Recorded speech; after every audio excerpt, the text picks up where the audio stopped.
The 2015 Volvo V60 is the best car for you if you don't remember or don't care that Volvo station wagons used to look like they were made from Legos. Today's Volvo designers are intent on making you forget that celebration of squareness with this swept-back body they say has a coupe-like silhouette.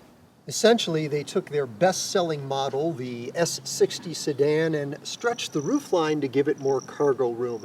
In the process, they created the first truly modern Volvo station wagon. With a base price range from around $36,000 to about $48,000 and plenty of options to pad the bottom line, the all-new V60 competes in a rather narrow market segment, primarily against upscale wagons from Audi and BMW. Its real rivals, though, are the vehicles that replaced the station wagon in the hearts and driveways of so many Americans, the crossover SUV. I'm Chuck Giametta. Join me for a car preview video review of the 2015 Volvo V60.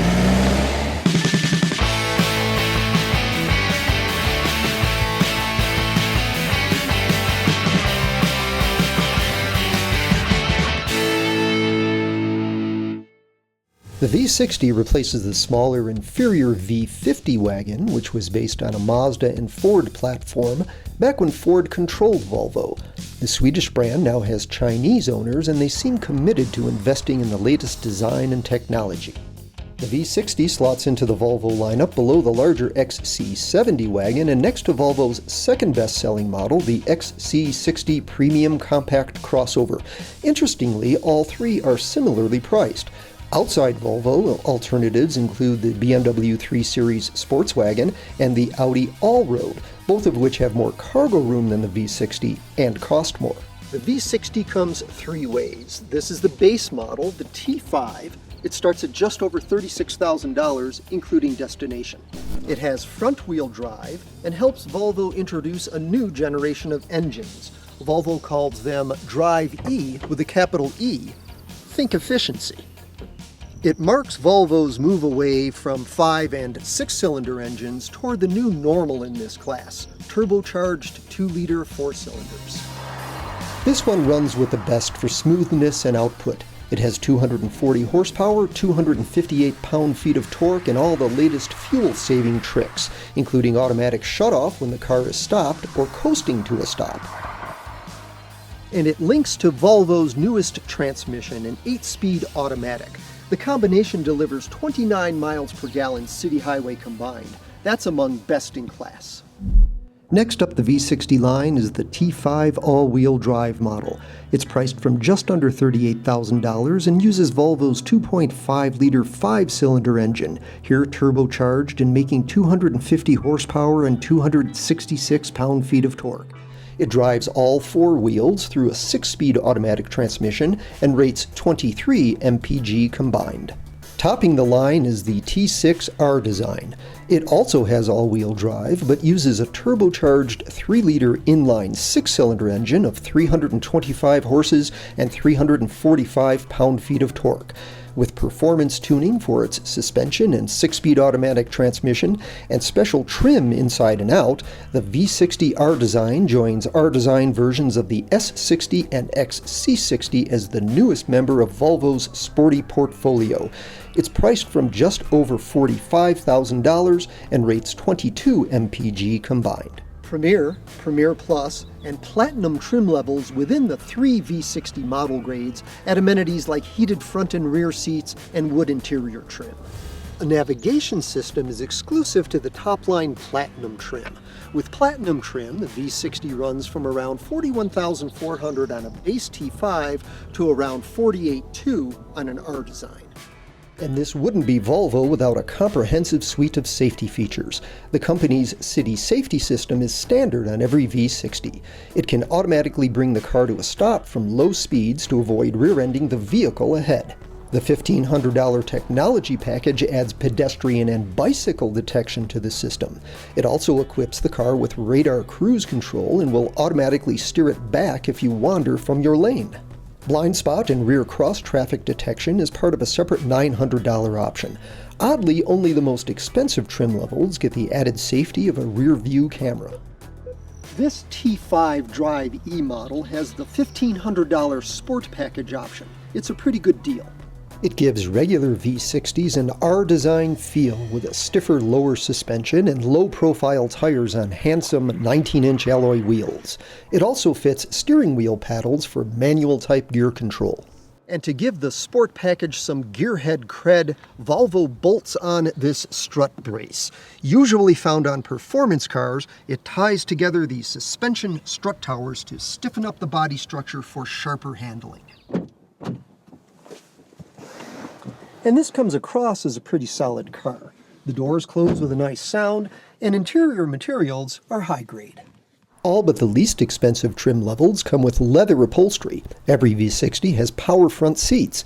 These specially bolstered buckets with contrasting stitching are part of the Sport Package. The seats get high marks for comfort and support, but the dashboard isn't quite as well organized as it might be.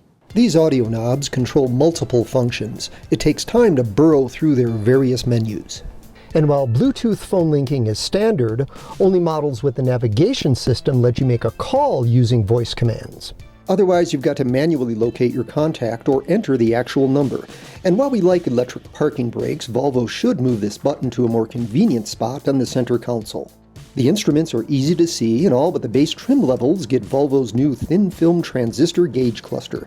You can choose elegance, eco, and performance themes, though curiously, the performance display replaces the tachometer with this cryptic power meter. Interior storage isn't overly generous for a family car. The glove box is big, but the center console bin is small, and while there's space behind this control panel, it's awkward to reach. Rear seat passengers get a very nicely padded bench. There's plenty of legroom and headroom, although as in most cars these days, it's not wide enough to seat 3 adults without some squeezing. These high-mounted air vents are a very nice touch. And while tall front headrests help prevent whiplash, they rob rear passengers of much of a forward view. On paper, the V60's 44 cubic feet of cargo volume is a little tight for a wagon this size, but it's much more than the sedan's 12 cubic foot trunk, and you do get this handy cargo divider, as well as this underfloor bin. The V60 isn't available with a power liftgate, but the rear seatbacks split conveniently in 3 sections and fold flat. If you want a Volvo with more cargo space, the XC60 has 67 cubic feet. Of the 3 V60s, most buyers will be happiest with the new 4-cylinder T5. Throttle response is sometimes delayed by a little turbo lag. It gave us an anxious moment merging onto a freeway. Otherwise, this engine is well suited to most anything you'll ask of this car. It hums along like a premium power plant and can even supply an additional 22 pound-feet of torque for 10 seconds if you floor the gas pedal. And you can't argue with the fuel economy. If you want a V60 with all-wheel drive, though, you'll have to move up to the 5-cylinder model, at least for now.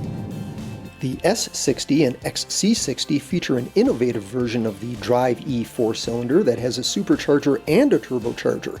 It makes 302 horsepower and 295 pound-feet of torque. This engine isn't available in combination with all-wheel drive yet, though it seems a logical replacement for the 5-cylinder. The future may also include hybrid versions of all these Volvos.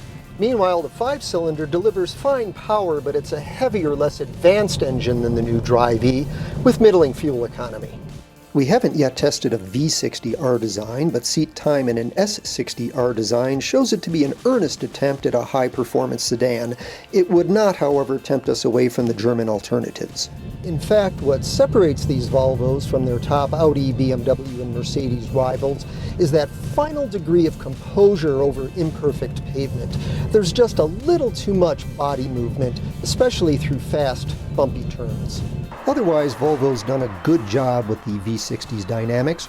Overall road manners are just fine. It handles alertly and has a good balance of stability and ride comfort, though stick with the 17 and 18-inch tires to avoid the impact harshness the 19s transmit over potholes and tar strips. And we think there's too much wind noise around the windshield pillars at highway speeds.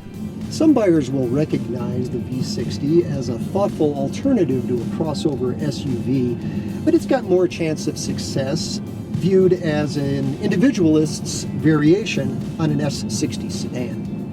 To get one configured the way you want might require you to open your checkbook, though. Our front drive test example lists for more than 42 grand without navigation or hands-free cell phone dialing.